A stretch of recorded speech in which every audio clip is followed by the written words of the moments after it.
ओम नमो भगवते वासुदेवाय। ओम नमो भगवते वासुदेवाय।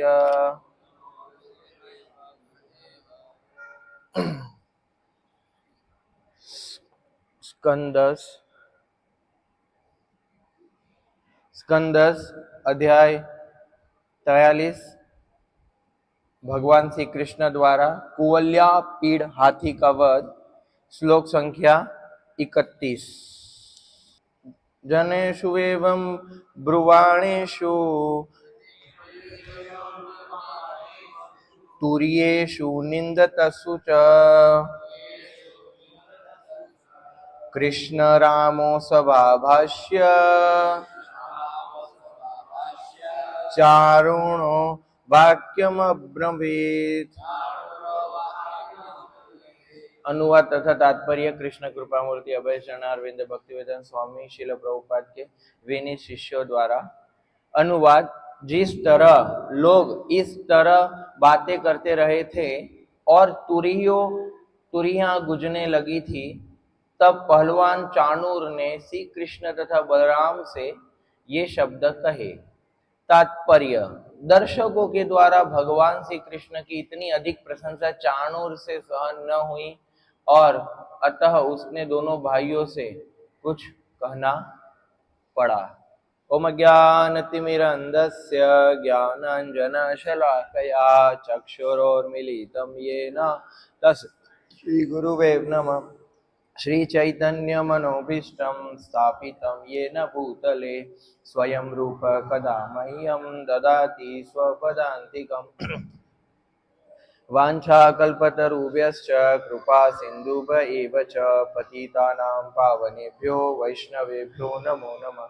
नमो विष्णुपादाय कृष्णपृष्ठाय भूतले श्रीमते भक्तिवेदान्त स्वामिनिति नामिने। नमस्ते सरस्वती देवे गौरवाणी प्रचारिणे निर्विशेष शून्यवादी पाश्चात्यदेशतारिणे। नमो महावदान्याय कृष्ण प्रेम प्रदायते कृष्णाय कृष्ण चैतन्य नामिने गौरतिषे नमः। हे कृष्ण करुणा सिंधु दीनबंधो जगतपते गोपेश गोपिका कांत राधा कांत नमोस्तुते। तप्त कांचन गौरांगी राधे वृंदावनेश्वरी वृषभानुसुते देवी प्रणमामि हरिप्रिये। जय श्री कृष्ण चैतन्य प्रभु नित्यानंद श्री अद्वैत गदाधर श्रीवासादि गौर भक्तवृंद। हरे कृष्णा कृष्णा कृष्णा हरे हरे, हरे राम राम राम हरे हरे। मुखं करोति वाचालं पंगुं लंघयते गिरिं यत्कृपातं वन्दे श्रीगुरो दीनदारिणं परमानन्दमाधवं श्रीचैतन्य ईश्वरं। सर्वशास्त्राब्धि पीयूष सर्ववेदैक सत्फल सर्वसिद्धान्तरत्नाढ्य सर्वलोकैकदृक्पद सर्वभागवत प्राणो श्रीमद्भागवतं प्रभु कलिद्वान्तो उदादित्य श्री कृष्ण परिवर्तित। हरे कृष्णा। तो आप सभी का हार्दिक स्वागत है। प्रभु जी आशीर्वाद दीजिए। तो ये जो शिल प्रभुपाद के द्वारा स्थापित प्रातःकालीन भागवत सुनने की और जो सुनाने की जो प्रक्रिया है, बड़ी सुंदर प्रक्रिया है। और उसके अंतर्गत आज कुछ ये मथुरा लीला चल रहा है। वो भी जो भागवत का जो हृदय है वो दसम स्कंद है। तो कुछ अध्याय 40-41 अध्याय तक वृंदावन लीला का वर्णन हमने देखा। तत्पश्चात अभी मथुरा लीला चल रही है। तो थोड़ा बैकग्राउंड सेट करते हैं, फिर विषय वस्तु में प्रवेश करेंगे। कि जब श्रीपाद नारद मुनि ने कंस को ये बोला कि तुम्हारा काल जो है वास्तविकता में वृंदावन में रहता है और वो नंद महाराज के घर, उनका नाम कृष्णा है और उसके बड़े भाई का नाम बलराम है। तो जब कंस को पता चलता है कि हाँ मेरे दो दुश्मन, मेरा जो काल है जिसका मैं रात और दिन सोचता रहता हूं, वो लोग यह है। तो उन्होंने अक्रूर जी को वृंदावन भेजा और अक्रूर जी को बोला कि आप वो दोनों भाइयों को इधर मथुरा में लेके आइए, और जो कंस ने बहुत बड़ा जो ग्राउंड बनाया था, मैदान, उसमें सबके बीच में उन दोनों की, मतलब कृष्ण और राम की हत्या करने का उसका विचार था। तो बोले आप लेके आइए। तो अक्रूर जी जाते हैं और फिर कृष्ण और बलराम को लेके आते हैं। तो कृष्ण बलराम ऐसे भ्रमण करते हुए जहां कंस ने उनको बुलाया था वहां जा रहे हैं। तो हमने पिछले अध्यायों में देखा कि बहुत सारे लोगों ने कृष्ण और बलराम की सुंदर आकृति को देख के, क्योंकि वो इतने प्रसिद्ध थे, क्योंकि मथुरा और वृंदावन पास पास में है, तो जितने भी कंस के द्वारा जितने भी राक्षस गण भेजे गए, वो सबका कृष्णा ने और फिर थोड़े असुरों का बलराम ने भी वध किया। तो उनकी ख्याति सुप्रसिद्ध थी और भगवान का अपना इतना एक प्रभाव होता है कि वो सबको आकर्षित करते हैं। तो स्वाभाविकता, अगर कोई किसी से आकर्षित है तो उसकी सेवा करना चाहता है और उसको संतुष्ट करना चाहता है। तो ऐसे ही मथुरावासी कृष्ण और बलराम को संतुष्ट करना चाहते थे, और एक दर्जी ने कपड़े दिए और फिर कुब्जा आई, उसका उद्धार किया, चंदन लगाया, ऐसे घूम रहे थे। तो जब ये कंस के वो मैदान में प्रवेश कर रहे थे तब का ये वर्णन है। तो आगे के जो 23, ये 31वां श्लोक आज हम चर्चा कर रहे हैं। उसके पहले यदि आप देखेंगे 23वें श्लोक से, तो ये जो आगे जो डायलॉग्स है, जो चर्चा चल रही है, वो मथुरावासी जो मथुरावासी है वो लोग चर्चा कर रहे हैं कि अरे, मतलब एक दो व्यक्ति चर्चा नहीं कर रहे, ऐसे बहुत सारे लोग हैं। और जैसे हमने किसी को देखते हैं तो उसके बारे में कोई बड़ा व्यक्ति, उसने अगर घृणित कार्य किया है तो सब उसके घृणित कार्य को याद करेंगे, और उसने कुछ अच्छा कार्य किया है तो लोग उसके अच्छे कार्यों को याद करके उसके बारे में चर्चा करते हैं। तो ये लोग आपस में ही चर्चा कर रहे थे कि भाई, अरे तुमको पता है ये वही है जिसने प्रलंबा को मारा, जिसने अगासुर बकासुर को माना। पिछले श्लोक में ऐसा लिखा गया है कि भाई बलराम के द्वारा अगासुर और वो बकासुर का वध हुआ, पर उन लोगों को थोड़ा मिस इन्फॉर्मेशन था। बलराम जी के बारे में ये बोलते कि अरे, पहले कृष्ण के बारे में बोला, बोले कि यही है देवकी और वसुदेव का 8वां पुत्र, और इसने बहुत सारे राक्षसों को मारा। पर कभी कभी क्या है कि थोड़े नाम में आगे पीछे हो जाता है। तो हालांकि सुखदेव गोस्वामी ने जो बोला है वो तो, जो मतलब कहने का अर्थ है कि वास्तविकता में जो चर्चा हुई थी वही सुखदेव गोस्वामी ने बताया है, पर वो इतना गुणगान में डूब गए थे कि थोड़े नाम में उनसे जो भी मथुरावासी जो भी चर्चा कर रहे थे थोड़ा आगे पीछे हो गया, ऐसा आचार्य गण बताए। तो जैसे ही ये लोग प्रवेश कर रहे थे तो ये सब चर्चा करे कि अरे, ये तो बड़े महान व्यक्ति है, ये सब ने ये सब किया, वो सब किया। और आगे हमने देखा कि वो जो हाथी था कंस का, सबसे पहले तो हाथी के नीचे कुचलवाने का योजना था, फिर अगर नहीं हुआ तो फिर बैक में चाणूर और मुष्टिर को तो रखा ही था, तो उसका वध कर दिया। तो ये सब फिर चर्चा ये कर रहे हैं ये सारी। और फिर ये जो श्लोक है, क्योंकि सबके सामने चर्चा हो रही है, तो यदि हम जो बद्ध जीव होते हैं, अगर उनका स्वभाव देखते हैं, मतलब पर्टिकुलरली अगर यदि किसी को किसी से ईर्ष्या है, द्वेष है, या वो व्यक्ति पसंद नहीं है और उसके गुणगान चल रहे हो, उसकी तारीफ हो रही हो, तो नेचुरली वो व्यक्ति मतलब जिसके हृदय में भी जिसके भी गुणगान हो रहे हो, उसके लिए यदि दुर्भावनाएं हैं, द्वेष है, तो उसको अच्छा नहीं लगता। तो ऐसे ही चाणूर और मुष्टिर को क्या था, कृष्ण और बलराम से ईर्ष्या होने लगी थी, क्योंकि कंस ने उनको बोल दिया था कि ये लोग ऐसे हैं, वे लोग वैसे हैं, और भी उनके हृदय में ईर्ष्या और द्वेष की भावना इसीलिए भी प्रवर्तमान थी कि यदि मैं इन दोनों को मार पाया, इन दोनों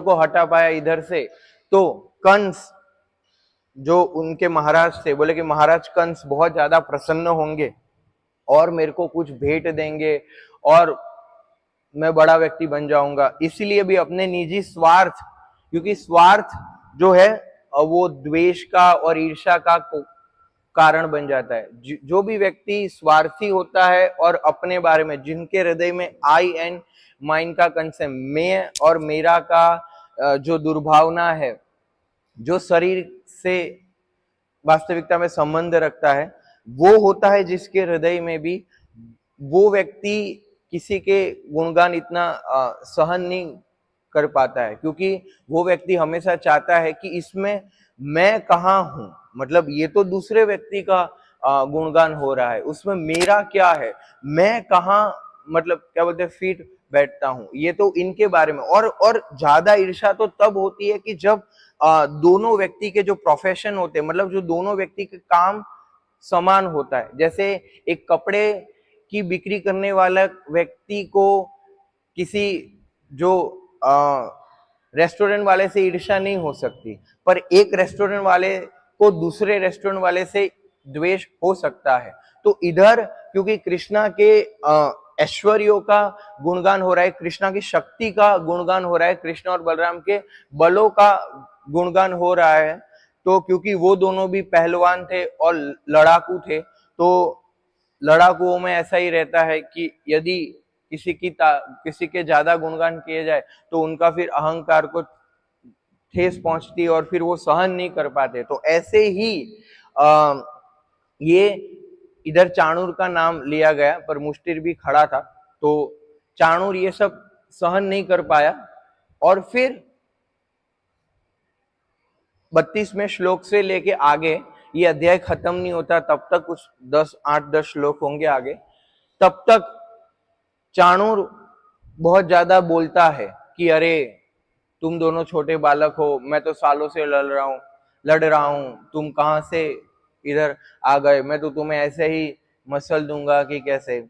तो और उसको इतना अपने ऊपर ओवर कॉन्फिडेंस था, उसने अपनी आंखों से देखा कि ये व्यक्ति ने कुवलयापीड़ हाथी को, ऐसे ही इतने बड़े हाथी को जो कुछ नशा करके आया था, क्योंकि वो जब हाथी पागल होता है, जैसे अभी बीच में कुछ रथ यात्रा में कुछ हाथी ऐसे हो गए थे, पर वो तो एक अलग, मतलब कुछ अलग था वो, पर इसमें तो कंस ने जानबूझ के उनको कुछ पिलाया था ताकि वो हाथी ऐसे पागल हो जाए और फिर उनको ऐसे ढेर कर दे, कोई चांस ही ना बचे।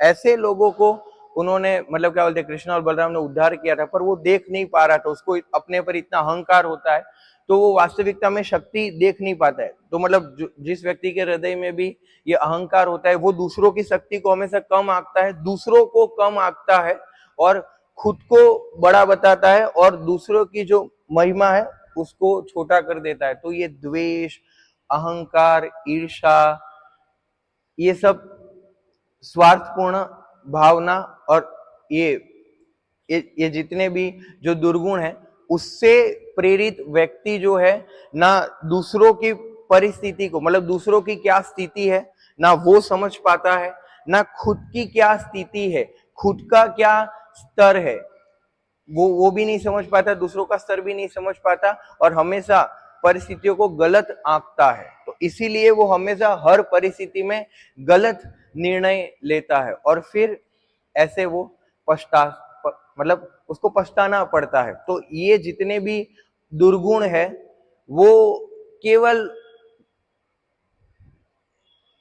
भक्ति के लिए तो है ही कि भाई ये सब सारे दुर्गुण भक्ति में बाधा है और उसको दूर तो करना ही है।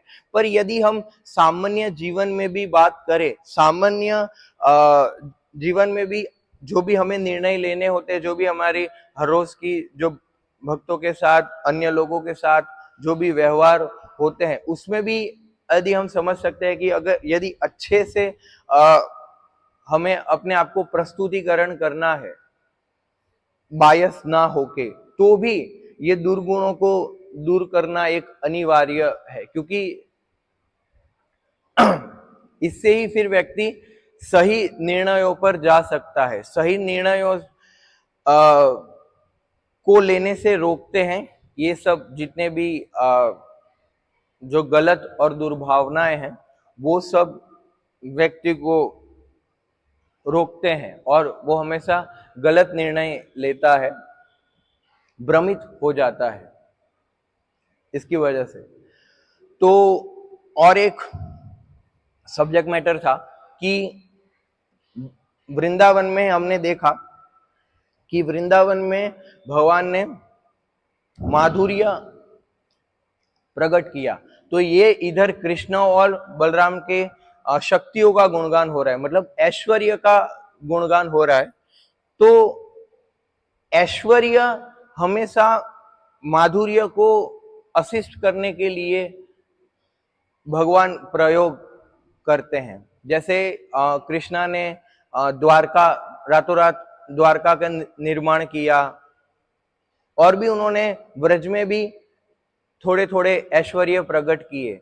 तो आप देखेंगे जो भगवान के जितने भी ऐश्वर्य है, वो भक्तों के साथ आदान प्रदान करने के लिए और भक्तों को प्रेम देने के लिए और भक्तों की सुरक्षा के लिए ही भगवान अपना ऐश्वर्य प्रकट करते हैं। भगवान कभी भी अपना ऐश्वर्य दिखाने के लिए या फिर ऐसे जैसे बद्धजीव अहंकार करता है, ये वश होके कभी भी कृष्ण अपना ऐश्वर्य का प्रकटीकरण नहीं करते। कृष्ण हमेशा अपने ऐश्वर्य का प्रकटीकरण जो भी भक्त है, जो उनको प्रेम करते हैं, जो उनकी सेवा में लगे रहते हैं, उनको बचाने के लिए ही हमेशा भगवान अपने सारे ऐश्वर्यों को प्रकट करते हैं। जैसे ये उसको हाथी को मारा, कंस को आगे जाके अंत करेंगे, वृंदावन में जितने भी राक्षस है वो सारे आप देखेंगे भगवान कभी भी अपने ऐश्वर्यों का प्रकट करेंगे ओनली जो भक्त है उन्हीं के बचाव के लिए ही करेंगे। तो ये एक बहुत ही समझने वाली बात है कि कृष्णा अपनी सारी शक्तियां भक्तों के पीछे लगा देते हैं और अपनी लीलाओं का विस्तार करने के लिए भी लगा देते हैं। जैसे कुंती महारानी आगे प्रार्थना कर रही है कि आप प्रभु इधर आते हो तो आपकी जो श्रवण एंड कीर्तन की जो प्रक्रिया है उसको स्थापित करने के लिए आते हो। तो ये जो श्रवण और कीर्तन की प्रक्रिया है वो कब प्रस्थापित होगी? वो तो तभी हो पाएगी ना जब कृष्णा कुछ करेंगे, मतलब कुछ लीला करेंगे, और तो सुनने के लिए और सुनाने के लिए कोई विषय बनेगा, तभी तो ये कुछ मौका मिलेगा कथा का। तो इसीलिए भगवान इधर आते हैं, कुछ लीलाएं करते हैं, ऐसे ऐश्वर्य प्रकट करते हैं, क्योंकि अलग अलग जीवों में अलग अलग वैरायटीज होती है। कुछ जीव ऐसे होते हैं जो कृष्णा की ऐसी शक्तियों से आकर्षित होते हैं, बोले कि हाँ इसको भगवान बोलते हैं। पर माखन चुराता है, गोपियों मतलब क्या बोलते हैं, गोपियों के साथ रास करते हैं, तो कुछ लोगों को ये वाले कृष्णा पसंद आते हैं, कुछ लोगों को ऐश्वर्य वाले कृष्णा पसंद आते हैं। तो क्योंकि जैसे प्रभुपाद बताते हैं कि कृष्णा मीन्स ऑल अट्रैक्टिव, तो कहने का अर्थ है कि कृष्णा अपने अलग अलग अवतारों में इसलिए भी प्रकट होता है। एक होता है कि भाई जैसे बाह्य और आंतरिक कारण होता है, तो बाह्य कारण तो ये होता है कि जब जिसका जरूरत पड़ा उस स्वरूप में भगवान प्रकट हो जाते हैं। और दूसरा अलग अलग अवतार लेने का ये भी एक कारण है कि भाई किसी को भगवान ने जो अलग अलग लीला की वो सबसे आकर्षित लगेगी, किसी को प्रभु रामचंद्र की लीलाएं आकर्षित लगेगी, किसी को मत्स्य, किसी को वरा, नरसिंह, वामन। तो अलग अलग जितने भी फ्लेवर्स है, बोले कि आप जो भी फ्लेवर्स देखना चाहो, जो भी समझना चाहो, जो भी लीला सुन के आकर्षण बढ़े, जो भी लीला में मन लगे, जिधर से भी जो भी सीखना है सीख पाओ। इसीलिए भी कृष्णा के अंदर इतनी वैरायटीज है। वो खुद अपने मतलब क्या बोलते अलग अलग रसों का आस्वादन तो करना चाहते ही है, पर यदि कृष्णा ये रसों का आस्वादन भी करते हैं तो भी जीवों का कल्याण होता है और जीवों का अच्छा होता है। तो कहने का अर्थ है कि भाई ये सब अगर दृष्टिकोण से हम कृष्ण तत्वों को अगर बहुत ही गहराइयों में समझेंगे तो हम वास्तविकता में जो श्रीमद् भागवत के में जो कथाएं आती हैं, जो तत्व बताए गए हैं, वो हम हमेशा समझ पाएंगे। और एक स्तर के बाद ऐसा देखा जाता है कि व्यक्ति खाली ना खाली, जैसे भगवान भगवत गीता में बताते हैं, मत्त परतर नान्यत, इतना सुन के एक स्तर तक ही वो सरवाइव कर पाता है। उसके बाद उसको कुछ मतलब क्या बोलते हैं, अंदर रस तत्व ये सब एब्जॉर्प्शन चाहिए, वरना बहुत ही मुश्किल होता है भक्ति में प्रगति करना, इवन टीके रहना भी। तो कहने का अर्थ है कि जब हम ये सब तत्व पे विचार करेंगे, ये सब लीलाओं को अलग अलग दृष्टिकोण से समझेंगे, जो वास्तविकता में कृष्ण तत्व समझने का एक लक्ष्य है और हमें अवसर भी प्राप्त हुआ है। तो इसीलिए भी भगवान बता रहे कि जो यदि कोई व्यक्ति जो तत्वतः मुझे समझ गया तो उसका मैं गारंटी लेता हूं कि वो मेरे पास मतलब भगवत धाम वापिस आ जाएगा। और शिल प्रभुपाद ने भी बताया कि भगवत गीता का सबसे महत्वपूर्ण श्लोक 4 अध्याय 9वां श्लोक, जिसमें जन्म कर्म चमे दिव्यम वाला बताया गया है।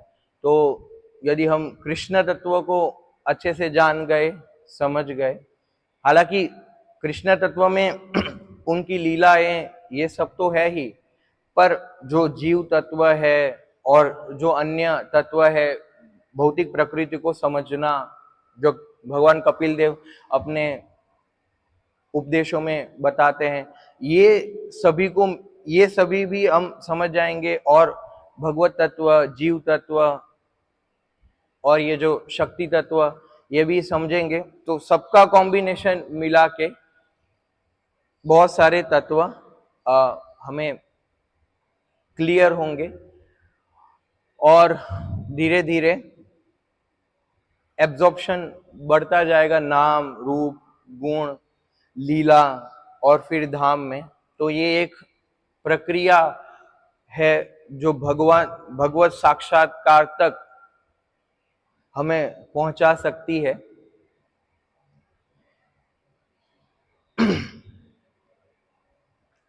फिर क्योंकि समय है तो आगे वाले श्लोक भी हम देख सकते हैं।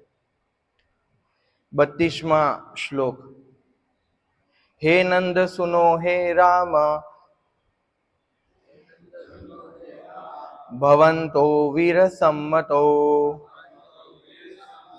नियुद्ध युद्ध